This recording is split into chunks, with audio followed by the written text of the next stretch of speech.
in touching the heart of God, we have 3 E's.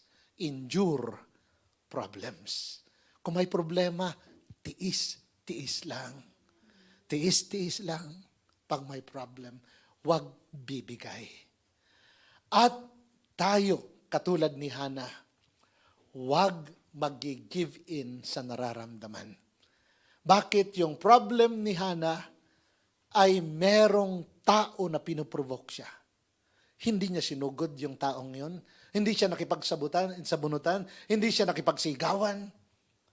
Pero kay Lord niya ibinuhos. Yan yung second E, extended prayer responses. Ang prayer niya, in-extend niya to the max. Continued prayer. With all her heart and with all her soul, he poured out everything to God.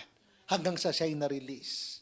Kaya naman, ang pangatlong E, naranasan niya, experience God's provisions.